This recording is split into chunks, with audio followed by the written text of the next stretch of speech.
Howdy. Squad Busters is a good game. Yep, I said it. Calm down, guys. Calm down. Hear me out.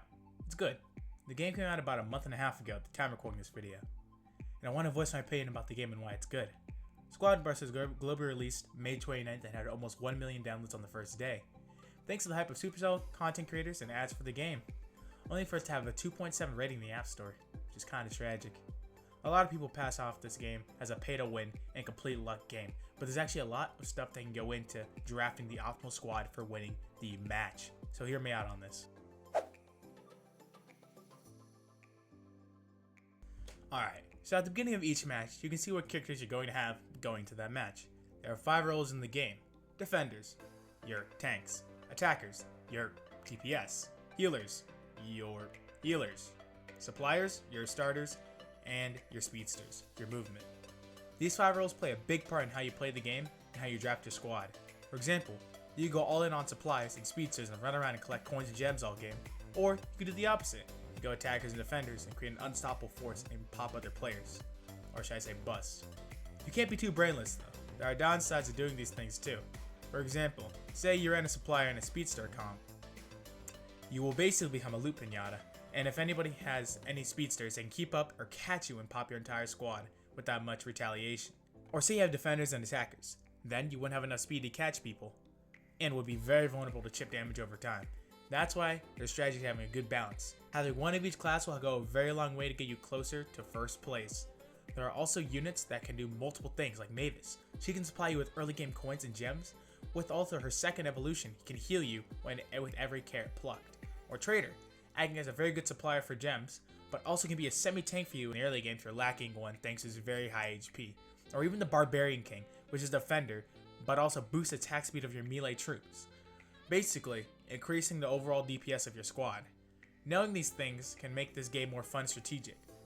There are also fusions in the game that can occur to your characters when you get 3 of them. They fuse, doubling their DPS and usually tripling their HP.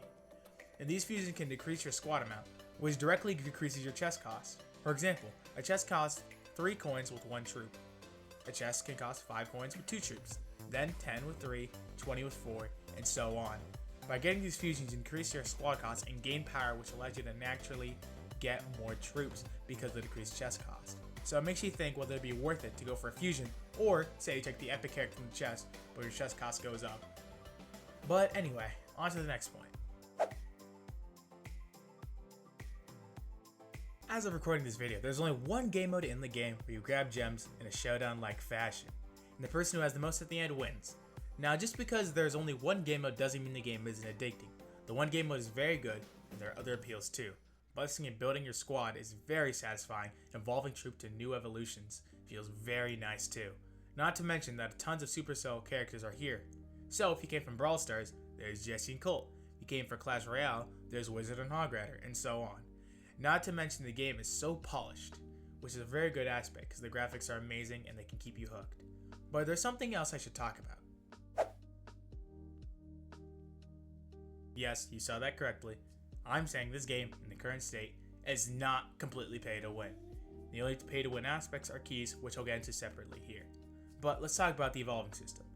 So the things you get from chests are babies, which are the first level troops.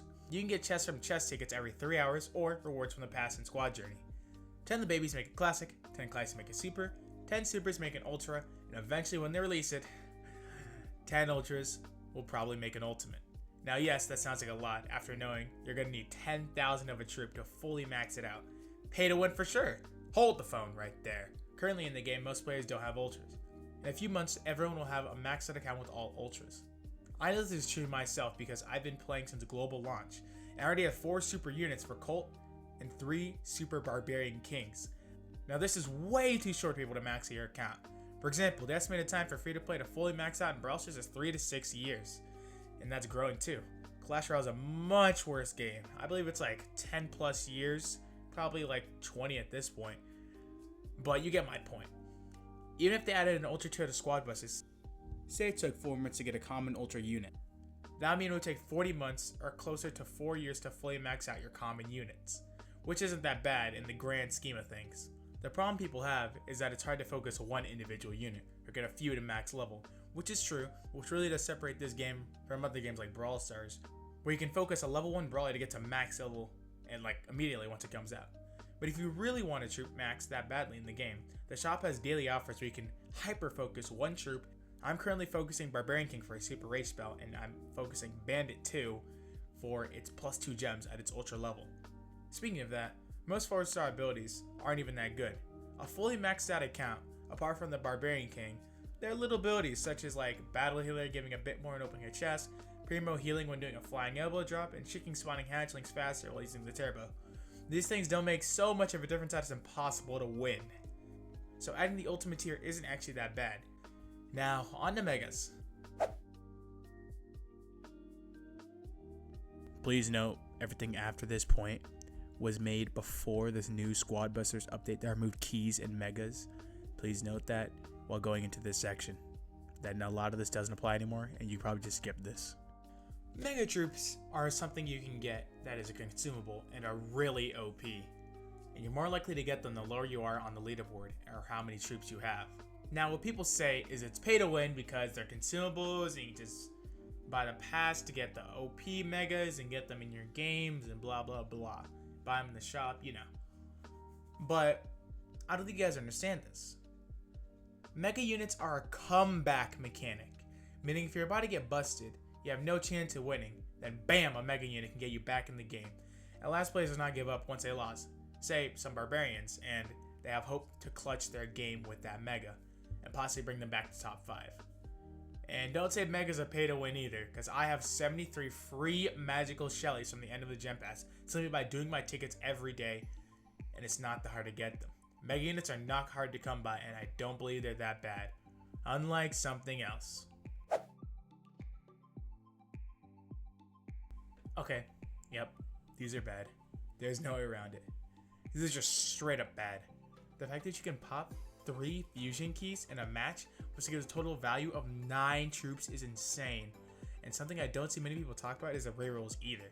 They might be just as good as keys in my opinion. So in a match, you can reroll your option if you don't like what you see.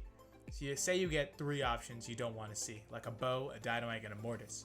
Well, alright then, I'll just reroll and get the archer queen I needed to get the fusion and decrease my squad cost.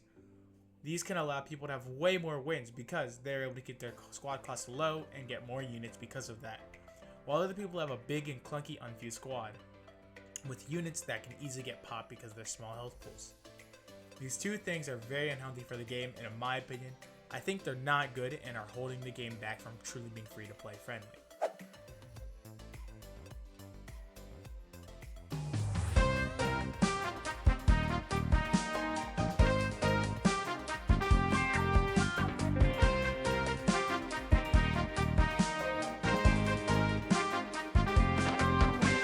Must I say more? As of right now, Squad Busters is looking really good, especially since the time that I'm writing this part of the script, it was announced that keys, megas, and rules are getting removed, which is amazing. But anyway, Squad Busters is definitely not pay to win, especially compared to other Supercell games like Clash of Clans or Clash Royale. But anyway, Squad Busters still has some potential, guys. Don't give up on it just because its launch was lackluster. Most other Supercell games were the same. This game is for mostly casual audiences, guys. Remember that. Well, with all that said, I guess I'll take my leave. See you guys later.